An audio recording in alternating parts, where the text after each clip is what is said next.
सूचना केवल हमारे विचार हैं, वित्तीय सलाह नहीं। निर्णय लेने से पहले खुद शोध करें। किसी भी लाभ या हानि के लिए हम उत्तरदायी नहीं हैं।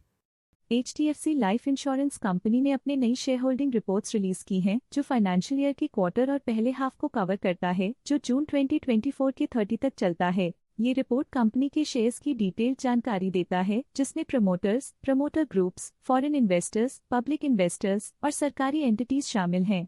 पब्लिक द्वारा हेल्ड शेयर्स का परसेंटेज 11.64% से इंक्रीज होकर 2024 के जून में 11.74% तक का इंक्रीज से देखा गया। ये चेंजेस पेड है कि ब्लिक की इन्वेस्टमेंट कंपनी में क्वार्टर टू क्वार्टर इंक्रीज हुई है। DII डोमेस्टिक इंस्टीट्यूशनल इन्वेस्टर्स ने अपना शेयर होल्डिंग मार्च 2024 में 7.94% से जून 2024 में 11.24% तक इंक्रीज किया। ये बताता है कि डोमेस्टिक इंस्टीट्यूशंस ने कंपनी में अपना इंटरेस्ट 3.3% तक इंक्रीज किया है। फॉरेन इंस्टीट्यूशनल इन्वेस्टर्स के शेयर होल्डिंग में थोड़ा डिक्रीज आया 2024 के मार्च से 2024 के जून में, जो दिखाता है कि फॉरेन इंस्टीट्यूशंस ने अपने स्टेक को क्वार्टर टू क्वार्टर -3.4 से डिक्रीज किया है, जिसे पता चलता है कि उन्होंने अपनी इन्वेस्टमेंट्स को पुल बैक किया है। चलिए इन्वेस्टर्स की स्टैटिस्टिक्स पे नजर डालते हैं, जो शेयर होल्डिंग पैटर्न में फ्लक्चुएशंस का कारण बन सकते हैं। Directors and their relatives, excluding independent directors and nominee directors, की फाइनेंशियल परफॉर्मेंस में एक सिग्निफिकेंट डिफरेंस देखा गया है, जो -0.06% है।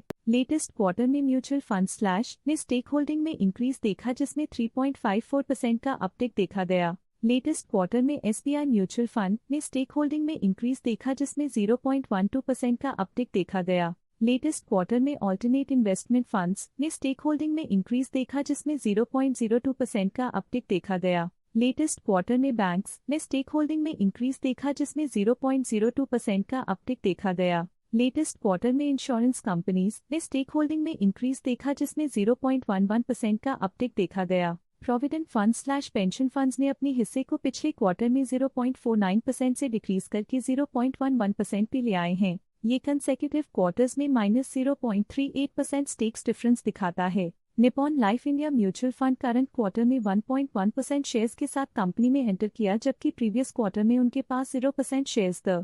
ICICI prudential mutual fund current quarter में 3.5% शेयर्स के साथ कंपनी में एंटर किया, जबकि प्रीवियस क्वार्टर में उनके पास 0% शेयर्स थे।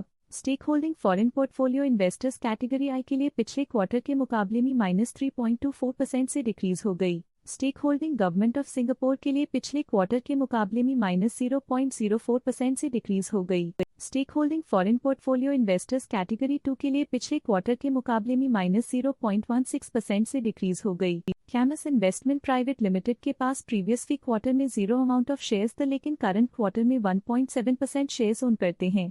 कैमस investments private limited previous quarter में 1% शेयर्स ओन करते थे, लेकिन करंट क्वार्टर में उन्होंने कंपनी से एग्जिट ले लिया है। बट ये था कंपनी का करंट शेयर होल्डिंग पैटर्न। और देखने के लिए धन्यवाद।